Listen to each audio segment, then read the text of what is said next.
We need more women in tech because there's a whole gender imbalance. When you leave everything to the males, systems will have more of you from the male perspective than the women perspective.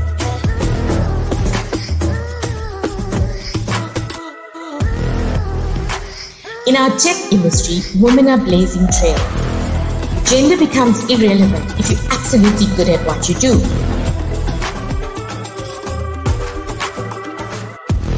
You're not disadvantaged because of your gender. You're not disadvantaged because of your age.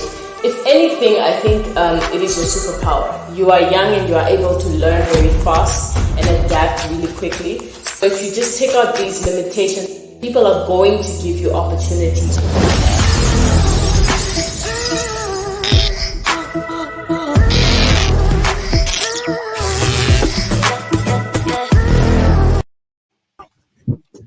Good afternoon, International Women's Day. Best wishes to all women all over the world. This is Sonwabo. We are getting into a conversation and celebrating the International Women's Day. And again, in all the best for women all over the world. We've got coming through video and physically, we've got Emilia Shikanga from Namibia, Stephanie Garces from Namibia, and we've got Miss Sandia Ramdani from Oracle.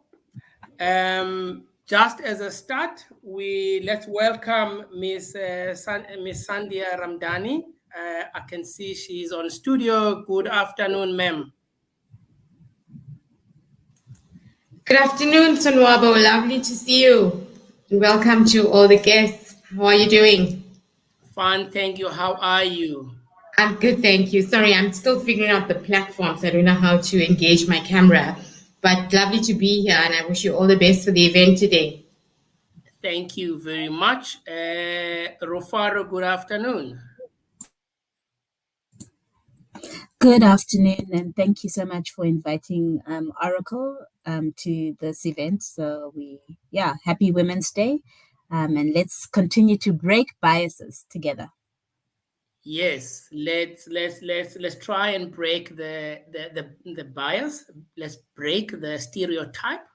Let's promote inclusivity. Let's promote equality. Let us look at women as equal partners. They are a very important component that needs in human life, that needs to be activated and become active in the main economy for us to stop losing the amount of billions that we lose every year for closing out women.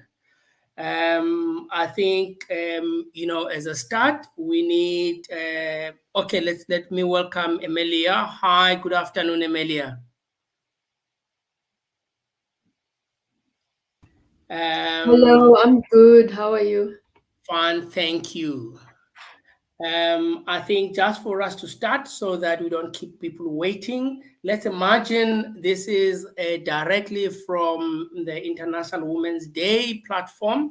They are saying, let's imagine a gender equal world, a world free of bias, stereotypes, and discrimination, a world that is diverse, equitable, and inclusive, a world where difference is valued and celebrated. We must always celebrate difference. Together, we can forge women's equality. Collectively, we can all break #break the bias. And through the videos that have been recorded, through different people that are going to be participating, we will see and it will be proven that we can do away with bias and stereotype. Let's celebrate women's achievements and raise awareness against bias. Let's take action for equality.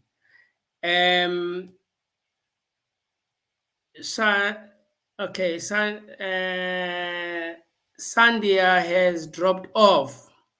Anyway, Rufaro, would you like to introduce Sandia? Um, yeah, so Sandhya Ramdani is the country leader, and she's also the legal director at Oracle South Africa. She, it's great to have, for a corporate to have a female leader, a leader nonetheless, right? So Yes, you'll see yes. her conversation. I think she recorded a really great message. We've been busy traveling and stuff, so she recorded it in between, but she has some salient points to share with regards to being a woman in tech, right? And it's not even the traditional women in tech, because when people think of women in tech, they think coders, they think, kind of technical resources. But there's us who's I'm in marketing. She's a lawyer. So how do we still fit in, and how can we, we still face the same challenges. We're still all in the same industry. So yeah, I'm excited to hear what she has to say and all the other speakers. And thank you for inviting Oracle to this. And I must say, thank you for being here, and thank you for always being there to support Picta-wide initiatives within Oracle. We've been partners now with Oracle for over a year, and we'll always continue knocking at your door and calling you in, especially now that sisters are on the leadership. So let's sit back and watch her video and see and hear what she says.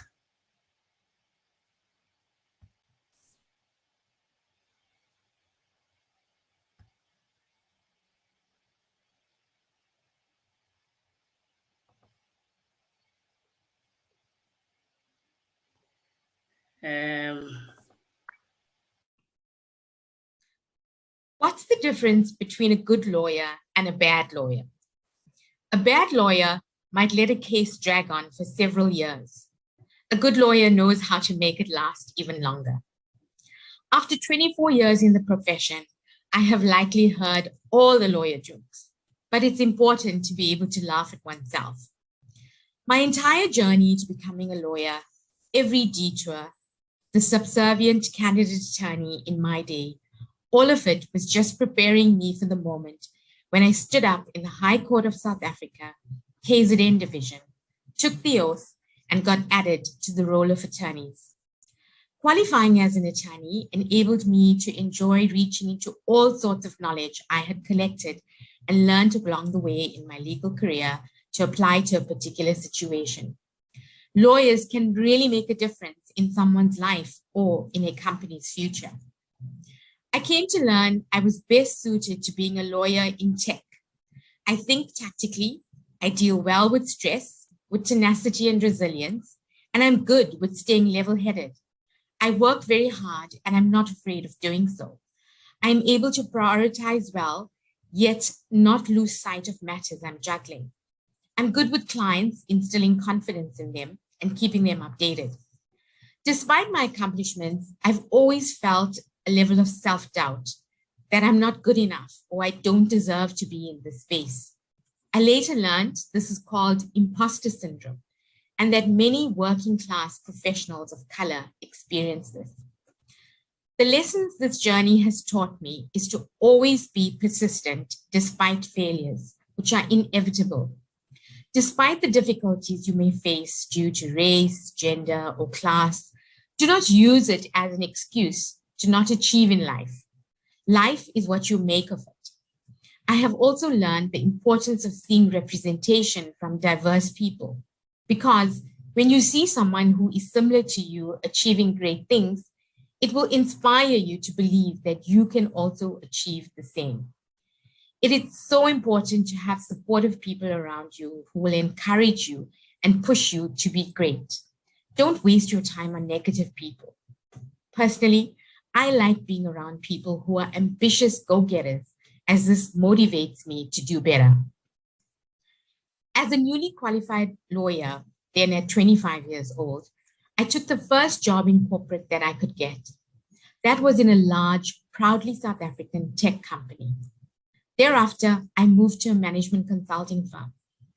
Being a lawyer in management consulting wasn't exactly glamorous, but it was exciting and exposed me to the exact scenarios I'd been dreaming of. Legal plus management consulting had been the most alluring and important job I could imagine.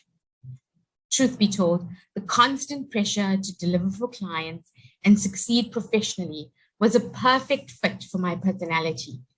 I was highly engaged in my work and dreamed of one day becoming a leader in my field. Fast forward 5 years into management consulting, and I was called by a headhunter recruiting for an in-house counsel role at Oracle Corporation. Again, another very attractive prospect. That was nearly 9 years ago. 9 years on and 3 promotions later, I'm now privileged to be the country leader and senior legal director at Oracle South Africa. Why do I continue working in big tech? I want to be part of reducing the digital divide that still exists in South Africa and the continent. Not only is Oracle a company at the forefront of technology, but also humanity. Oracle's role in using our technology during the pandemic and how we continue to leverage innovation is helping the world foresee and plan for the unexpected during the pandemic.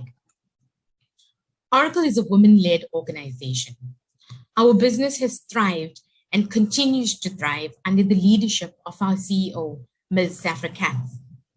If we use companies and countries which are led by women as an example, there is evidence to support that women leaders manage crises better than their male counterparts.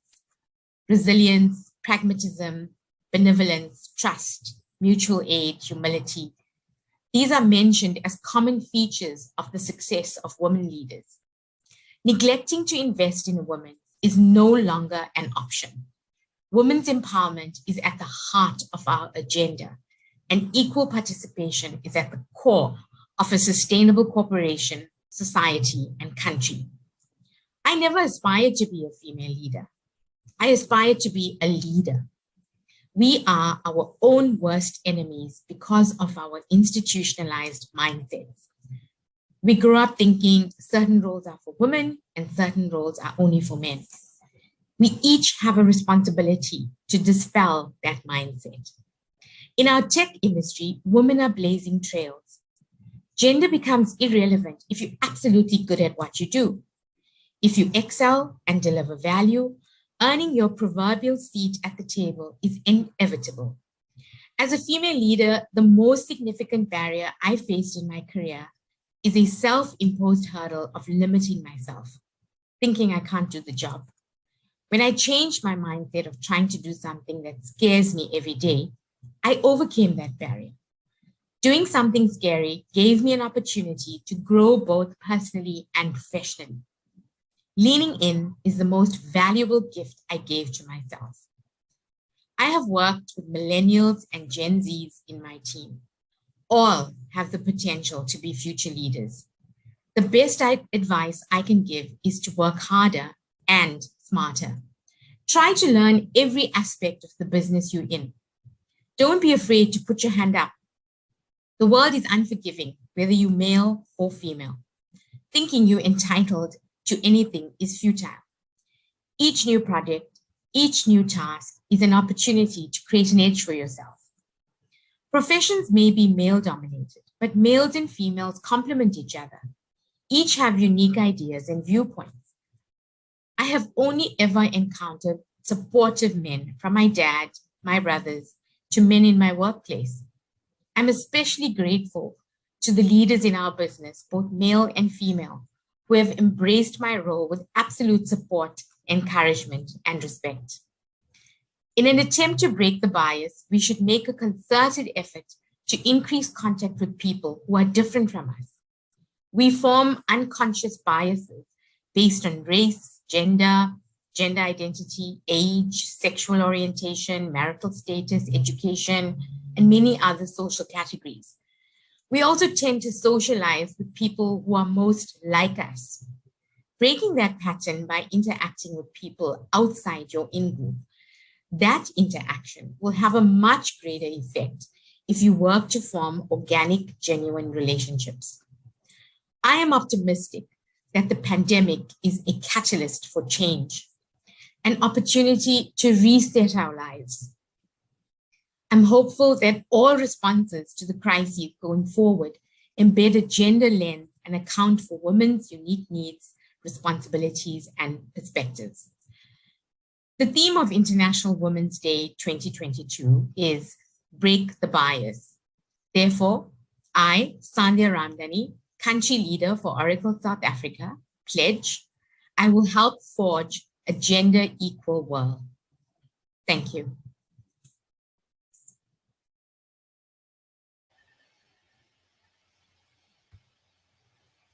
Wow.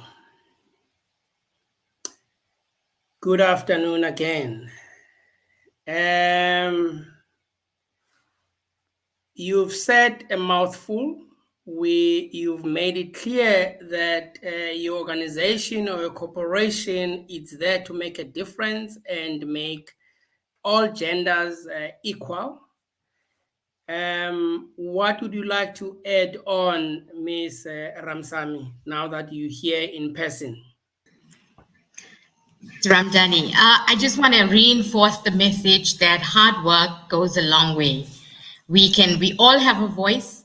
We should never underestimate the power of our voice. We may feel intimidated, but work on confidence, work on making your voice heard, and it will make all the difference at the end. Thank you for the opportunity, Mr. Mwaba. Thank you very much. I know Rufaro has indicated that your schedule is very tight. Thank you very much for making time, for sharing with us. I don't see any questions that are coming through right now on people on the different social media platforms. Or here's one, here's a question for you. She says, thank you so much. This is from Martha. Yes. Yeah. I can answer that. So Oracle has invested about a decade back in the Oracle Penelopele School in Tembisa. And the Penelopele School is a fully funded school that Oracle covers all the costs, and it's over 1,000 kids, male and female, co-ed school. And Oracle is investing in STEM subjects. Our next generation of future leaders have to have adequate knowledge and be educated in STEM. So Oracle has set up computer labs at the school, and we make it our mission to make sure that the learners we churn out of the school go on to become leaders in society. So when you have an opportunity, Martha, Google the Oracle Penelopele School. We're very proud of it, and all of us in the organization make time for the school. Okay. Martha, I hope that answers your question. Thank you very much again, Ms. Ramdhani. Appreciate it. Thank you. Thank you very much. All the best for the session today. Thank you. Stephanie Garces, how are you?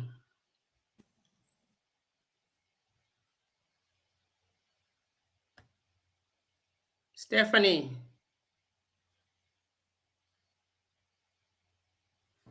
Stephanie, good afternoon.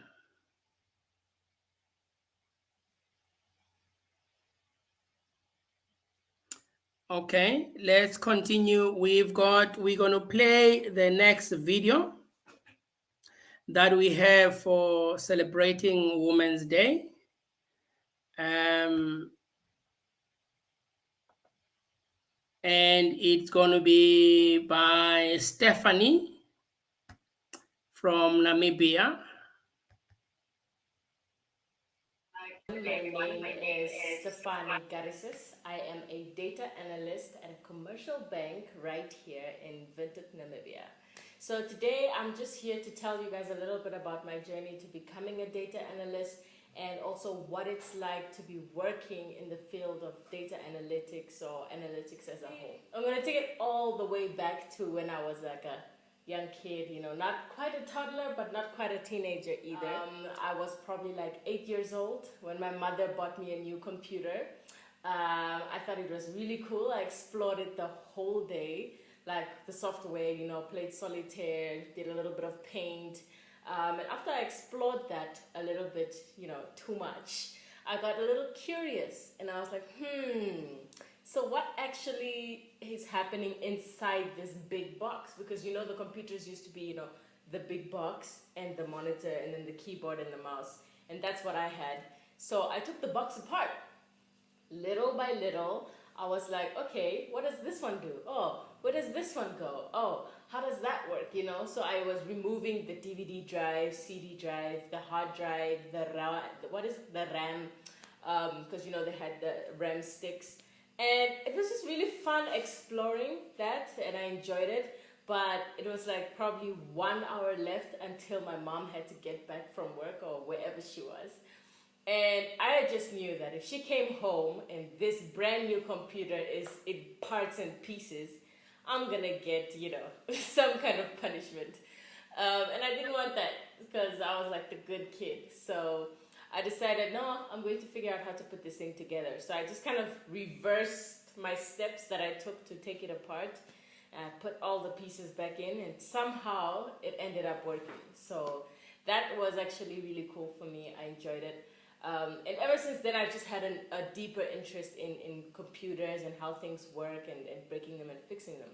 So primary school, the subjects that I took were just like anybody else's subjects, I think we had like 9 subjects or something, home economics being one of them. But I also did computer class. So it's like a keyboard class where they teach you how to type and the basics of a keyboard. That was probably grade 6 to 7. And then I went to high school where now you get to choose, right? So you get 7 subjects in total. 5 of them are compulsory. Like everybody knows, it's your math, your English, your sciences, your geo, like that. And then you had 2 subjects that you get to choose. And I was so ready to pick arts and whatever other fun stuff. And my mom was just like, my dear, accounting and computer studies. Man, was I sad that day. I was like, I was sulking the whole time because I really wanted to do art. I'm like an artist by nature. But it was really good, the decision that my mom made, because I had that throughout from grade 8 to grade 12. I had accounting and computer studies. At the end, I had both of them on higher level. And I believe that really helped me when I finally reached university and decided to study computer science. So I did my bachelor's degree at the Namibia University of Science and Technology. Fun note is that I joined in 2015, and that year it was still called the Polytechnic of Namibia. And literally the next year, it changed to the Namibia University of Science and Technology. So I started my degree at Poly and graduated at NUST. That was fun. But yeah, I won't lie, first year was very boring for me, just because, like I said, I had computer studies from grade 8 to grade 12 and higher level as well. So a lot of the content we covered in the first year and year and a half was stuff that I already knew, I already did. I did it on high level, so I found it hard to remain interested. So what I decided to do to get my interest back, because I am interested in the field, is that I decided to volunteer for everything in the faculty. So the faculty is the Faculty of Computing and Informatics, and we have a lot of researchers, a lot of conferences and communities and clubs that we run and we host. And I was like, what's that about? What's that? So, curiosity again, like when I was a kid. And it was really good to start networking within my field. And I think this is a very important note for anybody who's trying to get into that field, is you need to network. You must do the hackathons. You must do the competitions. Whether you suck at it or not, just you being there shows the industry that, oh, this person is trying and this person is interested. So I did a lot of that. I did a lot of hackathons. We won some, others we came in runner-up, and it's really a lot of teamwork that was involved, whether it was volunteering for a conference when it was me and my 5 girlfriends, and we were just all running around serving the guests of the conference. Or it was myself and my fellow teammates when it comes to programming competitions, hackathons. So a hackathon is something that happens typically over 3 days, technically no sleep, and you start with the problem, and then you form your team, and then you and your team develop a solution conceptually and practically, so you actually code it there.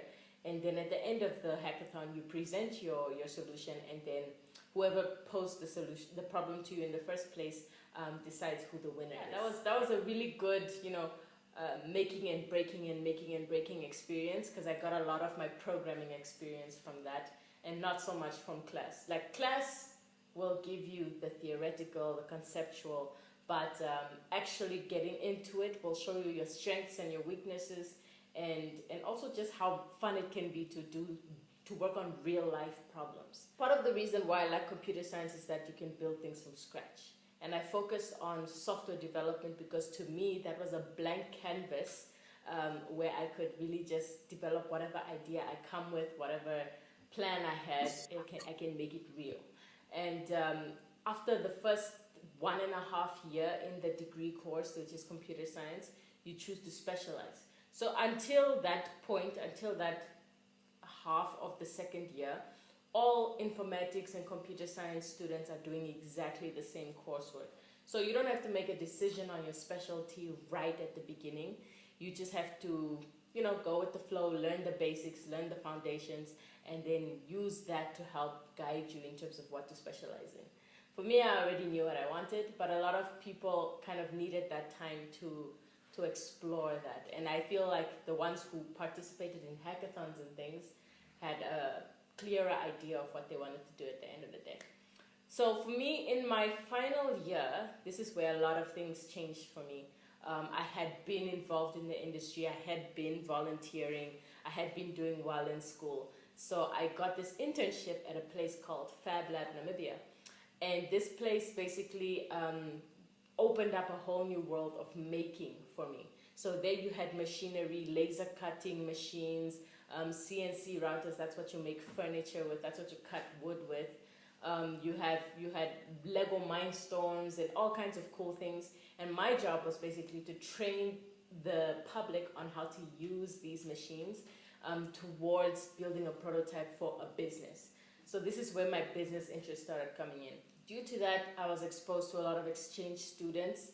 I was part of Code Bus Namibia, which is an initiative where we went all around the country in different regions to introduce students between the ages of about 14 to 18 to computers. First of all, what is a computer? How does it look? How does it work?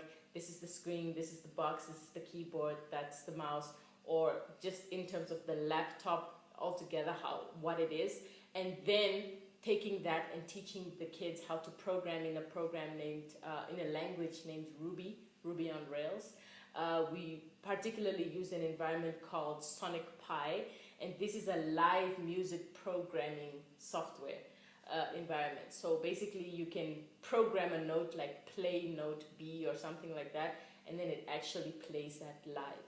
So the kids really found that interesting. They engaged with it a lot because music is a universal language, and they gravitated to that very fast. So to them, they weren't even focused on the programming part. They just wanted to make a sound that feels good, that they can dance to, that sounds familiar.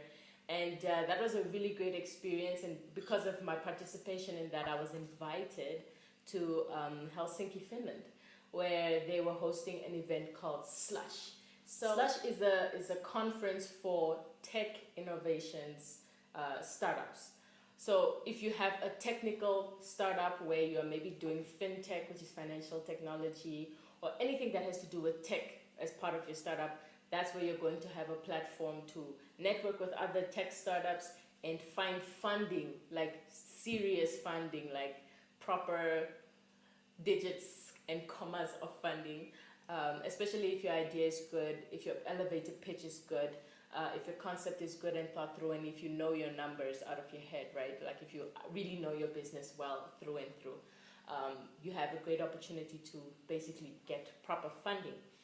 That was the first time I traveled out of the country in my life. First time I flew in my life, and I went alone. So that was a very scary experience. I was in 2017.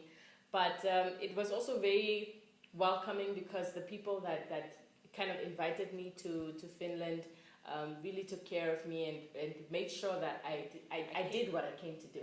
I networked with a whole bunch of people. I networked with some cool organizations. Yeah, but we did quite a few prototyping, brainstorming sessions just to make that program, what we did in Namibia, last a little bit longer. Because the Namibia program was part of a bigger continental drive. So CodeBus started in the north of Africa and came all the way down to the south. So I was just part of the Namibia portion. And we wanted to make that a longer term project because so many people had such positive feedback. That experience kickstarted my traveling thing. And mind you, all of this is because of, computer science and programming. After that, I got an internship early 2018 to work for a private bank in Switzerland. And this was not your conventional career path for someone who studied software engineering. So I was a learning and leadership development trainee. I was developing the courses that teach the staff anything, whether it's a new regulation, whether it's a new policy or something interesting to be taught. I was building these programs. So that was really fun for me. At first, my hand was held quite a bit, okay, this is how you do it, this is what. But literally within a month, I was managing my own learning development projects. So basically, they gave me a lot of responsibilities and opened up my eyes to all the different things I can do with my technical and soft skills. So it doesn't mean that because you studied software engineering that you must be a software engineer. And that was really fun for me because I don't like to be confined. I don't like to really be told what to do. I'm a little bit rebellious, even though it's not so obvious right off the bat. So after that, I was like, okay, if I can do this with my skills, what else can I do with my skills? I want to see more. I want to see what else other people are doing with a similar skill set or whatever skill set they have, how they're transforming that into new careers. Because, we are dealing with the future of work, where the jobs that you knew up until 5 years ago are not necessarily going to be the same jobs that are going to exist 10 years from now. Then I came back home from Switzerland, and I was lucky enough to be selected for the Mandela Washington Fellowship, which is the flagship program of the Young African Leaders Initiative. And this was a foundation started by President Barack Obama in 2014, just to basically help nurture African leaders to bring Africa to fruition, basically, to where we're supposed to be. And so it was quite an honor to be selected because I didn't meet the age requirement. So typically it starts from age 25 to 35 or so, and I was 21 at the time. So it was really an honor for me that they could see all the work that I've been doing and see that as already valuable and help me develop my skills further to bring my visions to life. I was placed in Austin, Texas in the US, and I was doing the business and entrepreneurship track.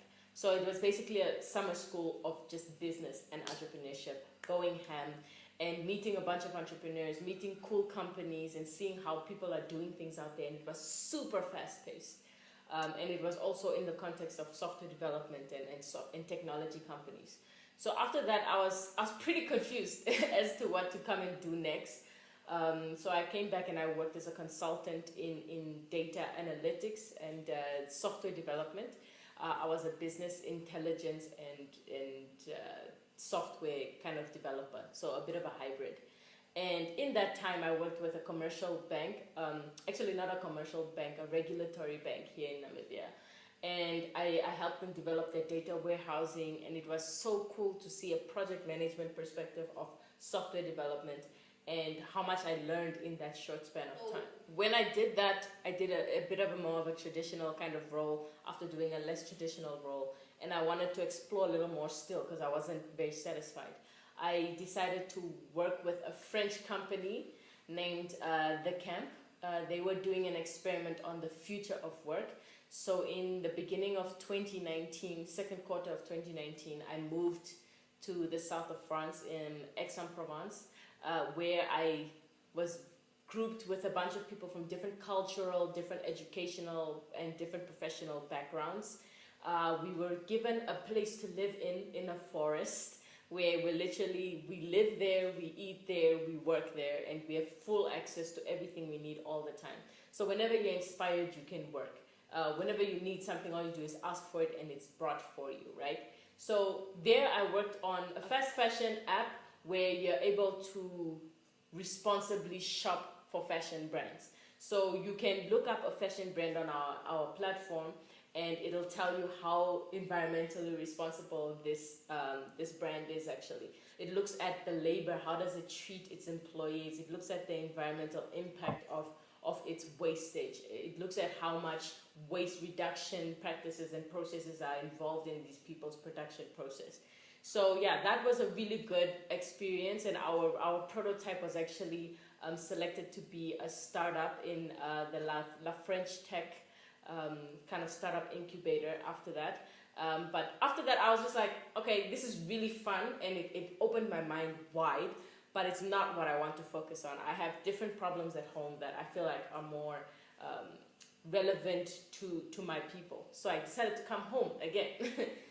Since then, I've worked in more traditional settings. I was working in auditing, consulting, where I joined PwC as a data analyst. And this was a whole new world because it's very financial, very strict, because it's auditing, you know, lots of documentation, lots of processes, very clear steps, but it's also the best environment to learn in because it's kind of set out and you really just have to repeat the process over and over again until the skills become your muscle memory and become your guidance system. So from PwC, I went to Deloitte, also as a data analyst, and here I worked on more project management type works where I was creating prototypes in terms of what data analytics can do for local companies, and based on what's important to them, how they can make money, how they can clean up their processes and save costs. And that experience was also mind-blowing, and I started growing at a really fast rate, just because I realized data is my passion, even though I'm a software engineer by training. So after that, I got into the role that I am in right now, which is the data analyst at FNB Namibia, or the First Rand Namibia. And here I serve multiple companies, not just one company. And I basically manage all of my own projects, and I start them from beginning to end. The reason I like this job is because I get to discuss with the stakeholders, what is the problem? What is it you believe you need? What do you have already? Why is it working? What's working and what's not working? And then we develop a solution that meets their requirements of what they want, and then also brings them forward in terms of having a better way to gain data insights and make informed decisions, data-driven decisions. So I've been doing that for a few months now, and it's been amazing. My team is awesome. It's very diverse. I didn't expect to have so many females in my team. Since when I was in class, in my specialization, we probably had 6 females out of a class of 20 plus students. So I didn't expect to have so many females in such a technical team, but they really are. So I would say my experience working in a technical role in a very commercial setting is that you're not disadvantaged because of your gender. You're not disadvantaged because of your age. If anything, I think it is your superpower. You are young and you are able to learn very fast and adapt really quickly. So if you just take out these limitations of, oh no, it might be hard, oh no, maybe because I'm female, maybe because I'm what, if you remove all of those things from your mind, you're going to progress much faster, and people are going to give you opportunities to grow and prove yourself. So I would say take all those opportunities by the horns. You can start a degree in computer science with literally just math and English. You don't need to worry about actually having done computer science before you do computer science. It's pretty straightforward when you get the basic concepts down and you practice, and you challenge yourself, especially with things that you're interested in, because that's going to drive you to dig deeper than you need to for school. I'd say my experience at FNB has been a very balanced one, a very challenging one, but a challenge that I've accepted every single day. My team values integrity and completeness of work and usefulness of work over everything. We communicate very fairly, very kindly to each other and our stakeholders. And I wouldn't be prouder to be part of any other team. So yeah, that's it from my side, guys. It's been really cool sharing my story with you. And I'd love to hear some of your stories as well. Hopefully I'll get a chance.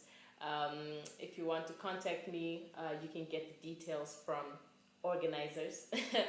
But yeah, it's been a pleasure. And thank you for your time. We need more women in tech because there's a whole gender imbalance. When you leave everything to the males, systems will have more of you from the male perspective than the woman perspective.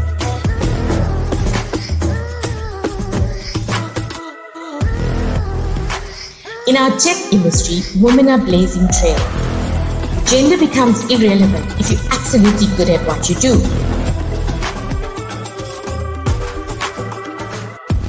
You're not disadvantaged because of your gender.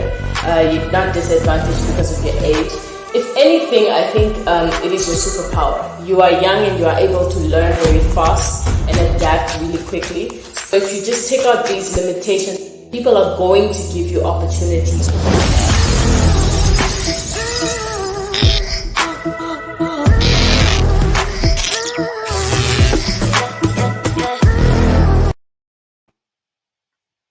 Hi, Stephanie. Stephanie, are you here?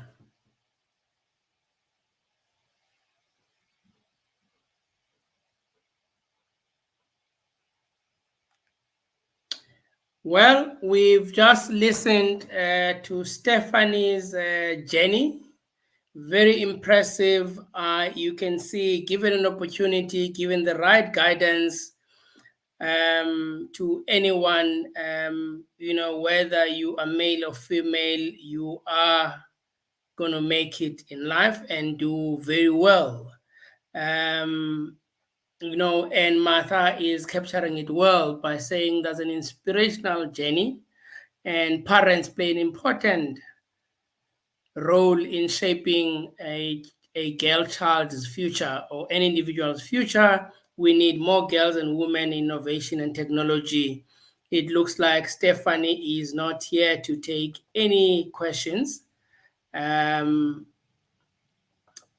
she does come in, we will give you an opportunity to engage with her on such a very important day. We are going to move now to Emilia Shikanga, also from Namibia. Let's hear what Emilia has to say. My name is Emilia Shikanga and I am a business intelligence and data analyst at Telecom Namibia. And today I will just be talking about my whole journey in tech. But before I start, I just want to thank the organizers of this event for inviting me. So yeah, here goes. So when did I start with my journey in tech? Oh yeah, it was in primary school.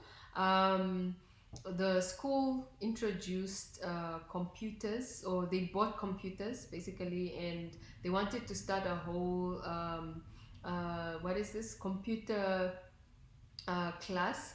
And yeah, I remember then when I saw the machines and everything, I was so impressed. It was a whole big monitor and stuff, those times. And I was just curious because I was wondering, like, how is this thing moving on the screen? And that time we were just playing games, or sometimes you're learning, like, okay, this is the mouse, the different functionalities. And yeah, I was really really just impressed. Like, I just wanted to know, like, how the computers work. I wanted to to find out, like, why they worked, and what other things I could do with them. So that's the curiosity that I had. Like, it was on high.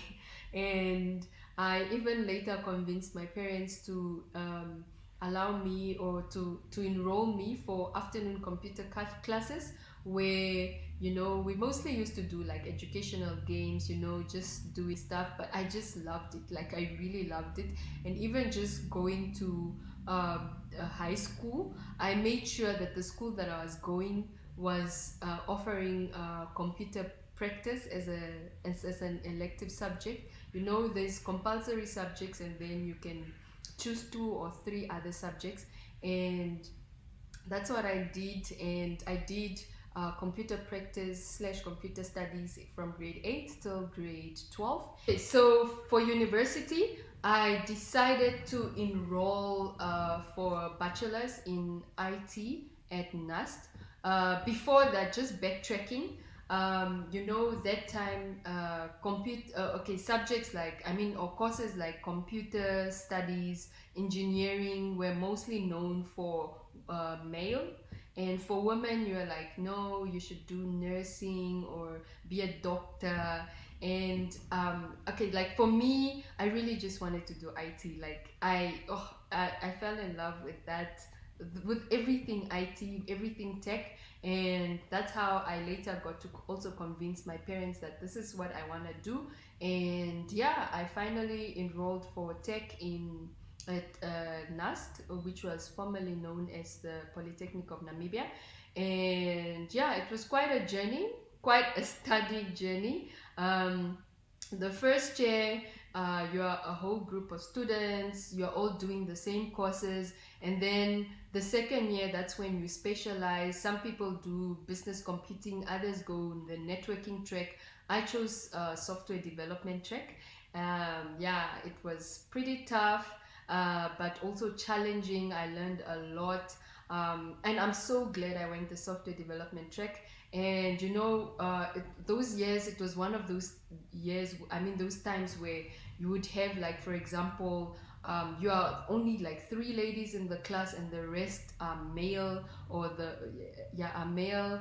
And but we were not intimidated by that. I know in my second year I was also the best second year student in bachelor's of IT. So that girl power, so we can do it. Although we were the smaller in number as women, we could beat the guys, we could do it. So it's a female field, man. I'm kidding. But yeah, so I know it was really challenging. It was one of those times where you also, you'll be like, oh, can I really do this? But here we are, and we made it. Before you complete your degree, you have to do internship. So I did my internship at Telecom Namibia, because that was I was fortunate enough to be granted a scholarship by them. And yeah, it was doing internship there was, it really opened doors where I got to see, before at school you were just studying and doing, theoretical stuff, or okay, basically it was also practical. But in the work environment, in the workspace, that's where I got to be introduced, how things work in the work environment. And I remember I also developed, in the department where I was placed, I developed a system for my internship as the internship project, more like a simple system to just digitalize the manual process that they used to use to capture like data from a network perspective. So yeah, that was I think one of the projects that I was really impressed that I could do, especially immediately after just doing just doing your studies. And yeah, so from there, after I graduated, I got into the training program, because the company offers the training program. And in that training program, what basically happens is you go through different departments for about 6 months, and then you rotate. to the next department. So I went to quite a number of departments. Some of them were to deal with more the networking side of things, and I did software development. So it was more networking and server management. And then I later went to a department where I was working on SAP, the ERP systems, and also database administration. So I really loved that. And then later on, the company needed, there was slowly a small team of analysts for data. So they needed BI analysts, and I was scouted to move to that department and join my current manager and some other one of my colleagues there. And yeah, it's been, I'm the only girl on the team, by the way, and it's been quite a journey. I'm really loving it. I've learned so much, and that's how I also got to fall in love with the whole data analytics, or just data, dealing with data, processing data, making it meaningful. That's how I got to, that introduced me to the whole data field. And I was later also granted the opportunity, or to study further for my master's degree, where I was awarded a scholarship to study in Spain. And I went to Spain and did a master's in computer engineering degree, specializing in big data analytics. And it was quite an eye-opener, like being in another country, in a different environment. We had a mix of different cultures from different countries, because it was more or less like an international program, or they were opening up for international students also. And there were students from different countries, and my classmates, we worked together on projects. We did one of the courses, or most of the courses that we did, were project management. I know there was also what is this, usability testing, there was intelligent system, big data, data mining, and the lot. So I really learned a lot, and that opened me up to a world of how data, data cleansing, data processing, and how valuable data is, and especially in decision making. So so it was quite an experience, and I'm so grateful I went to study further for my master's. And then from there, I came back to my country, of course, and to serve better at my position, where I really, I work with users, fellow colleagues from the company. They come to you with requirements, and then of how or what they want, and then you actually help them. You find a solution. You provide them. You help them be able to understand the data, and also at the same time for them to also make informed decision with regard to the data that they are seeing, how the dashboards are displayed and all that. And at the same time, I also like my job, because sometimes you really get to help the company in finding solutions on how to on where, like for example, on where most of the revenue lies, and where they should concentrate on. And that helps the marketing team, for example, or you in general, like I mentioned, you help to improve business in making better decisions, and just working on a whole, solving problems, and working as a team with your colleagues. And data, guys, is the new gold mine. So it's very impressive with what you can do with data.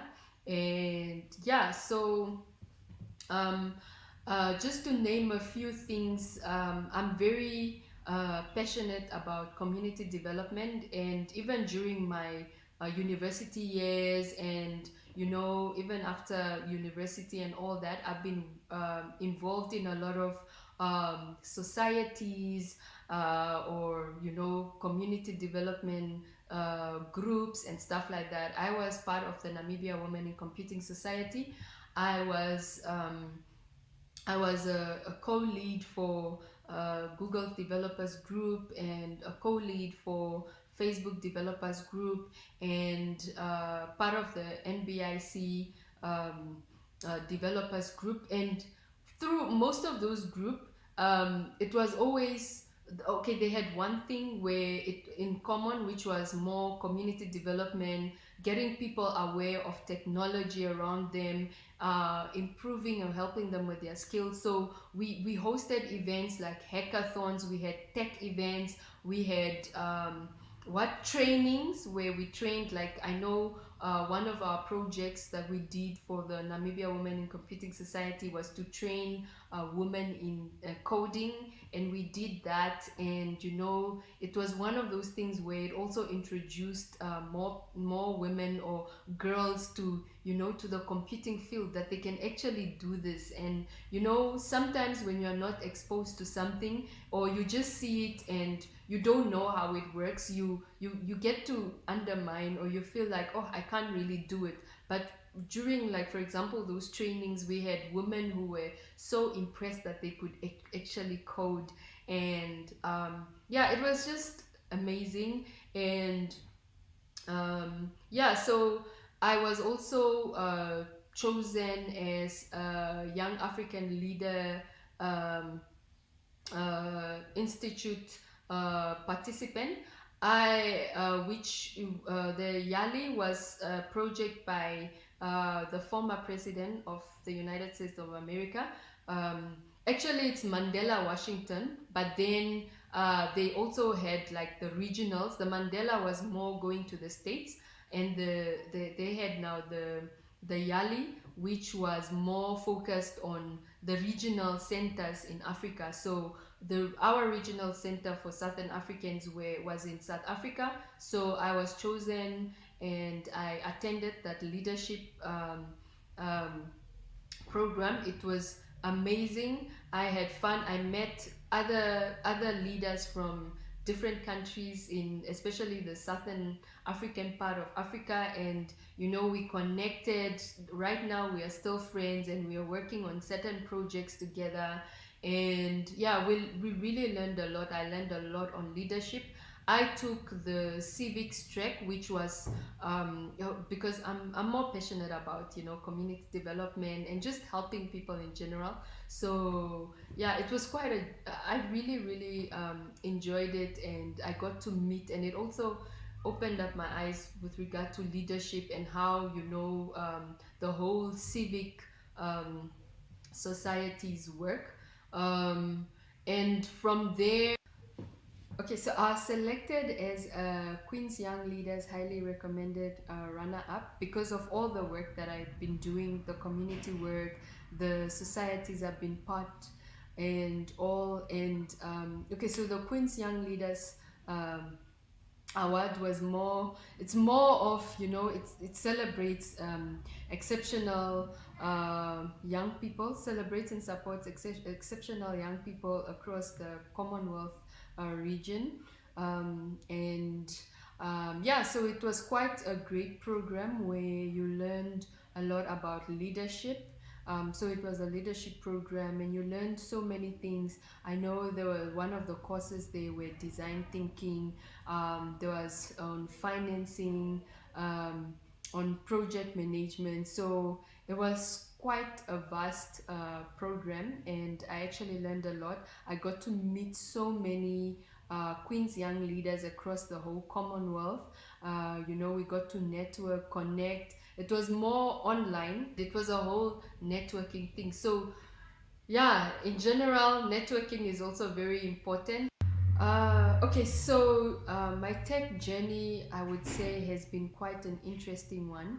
It's been great, challenging here and there. It's been wonderful discovering things, creating things, knowing that, especially me who learned the software development track, I know that, if I think of a certain idea, I can always bring it to life, especially if I have all the necessary resources. I can literally create anything. And I know I can actually give a solution to a certain problem, or come up with a certain solution for a certain problem, especially tech related. And yeah, it's been quite a journey. And one thing about me, I have been driven with the purpose to just help and impact my community wherever I am. And that's why I think, I love this whole thing of just community development. And yeah, so I think one thing I would really just encourage other fellow women, is to take up whatever opportunities come. Don't have any limitations whatsoever. And, challenge yourself. I know even for me, I try to grow my skills or learn more of the current developments. The tech world is a very changing world. So, just even to enhance some of my skills in data analytics and data science, I did courses online. You'll find some free courses that are offered online. You find courses that you pay for, and it's very beneficial. So it's also about you and improving yourself, becoming better and more skilled in whatever area that you love. And I know I've quite done that. And I love sometimes also just researching about something. You hear like, oh, this is happening. Now we are in a world of artificial intelligence. We are speaking about the fourth industrial revolution, and the lot. And it's time, like, we all prepare ourselves for it. And we are everything is bound to be digital soon. So it will really, really be beneficial, like, for everyone to go to know and just um, uh, acquaint themselves with, or just learn digital skills. Get more women in computing. We need more women mentors, and women who will encourage others to join the field, and just mentor other women and other young girls to make it in the field, or to take up and be the future generations. And yeah, so basically, women who will uh, create impact. We all know, I think even before the first women program, I mean, the first programmers were women, Ada Lovelace and the lot. So I don't know if any of you watched the movie Hidden Figures. So that just gives you a glimpse of the important work, especially women who have paved the way for us women who are currently in the field, and for the next future generations. Okay, so we need more women in tech, because there's a whole gender imbalance and not much representation of women. And when you leave everything to the males also, they yeah, systems will be more based, or will have more of a view from the male perspective than the woman perspective.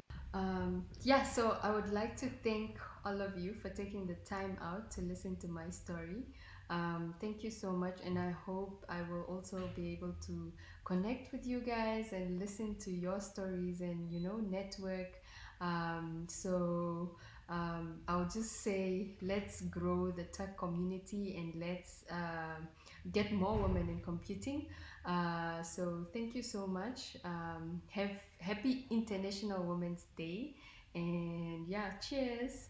Oh, and one more thing, I would just like to say, if you probably want to connect with me or find out more details about me, you can always ask the event organizers for my contact details, and yeah, we'll connect from there. So cheers, happy International Women's Day.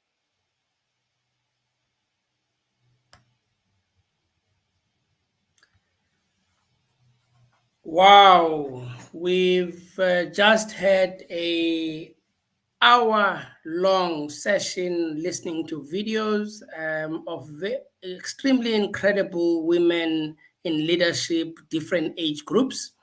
It it really shows that women given an opportunity, they will be equal to men or surpass men in in what we do in different sectors, especially in the tech environment. They've really shown how self-driven they are, how hardworking they are, how how much they adore and how much they appreciate being exposed to different environments, um, tackling challenges that they've come across in different areas. It is really inspiring to see such a good, really good example of how bias or stereotype, if it's not there, removed, no discrimination, how well women thrive and do in different environments of society.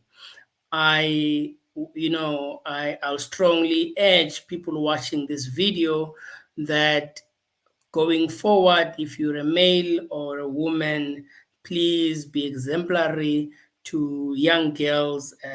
Take them by the hand, show them the ropes, give them an opportunity.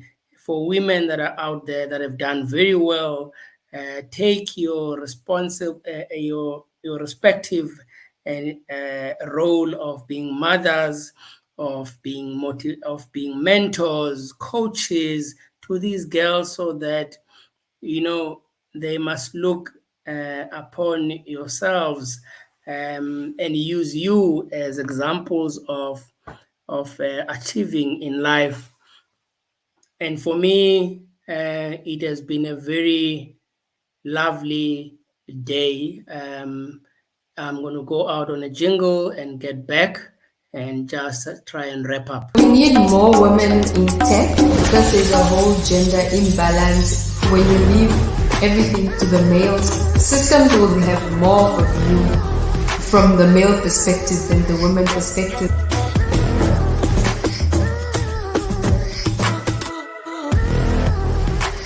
In our tech industry, women are blazing trail. Gender becomes irrelevant if you're absolutely good at what you do.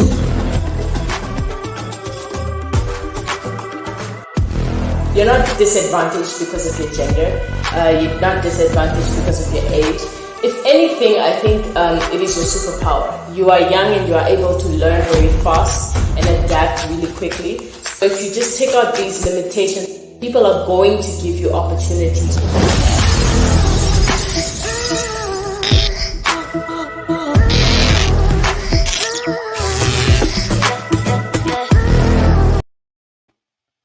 This is a session that was brought to you by Picta Women in Digital Era, our mothers, our sisters, our aunts, our leaders of today and into the future. This topic or this day is a very important day to Picta, to a point where we have got a double header of International Women's Day. We even got International Women's Day at 1800 hours today. Don't miss out, as we're going to be hosting or having a conversation with Dr. Tembisa Ngondi, Malise Ndlovu, and Noluntu Mpegwa. We will meet again at 800 hours. Thank you very much for being here, for being patient with us for the past hour and few minutes. We thank you. Thank you. Goodbye.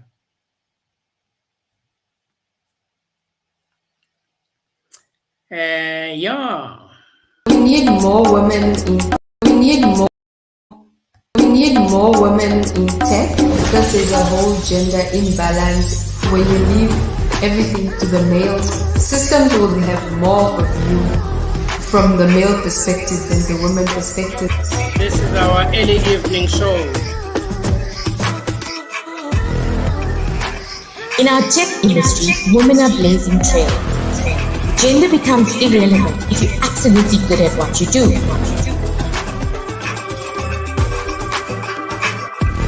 You're not disadvantaged because of your gender. You're not disadvantaged because of your age. If anything, I think it is your superpower. You are young and you are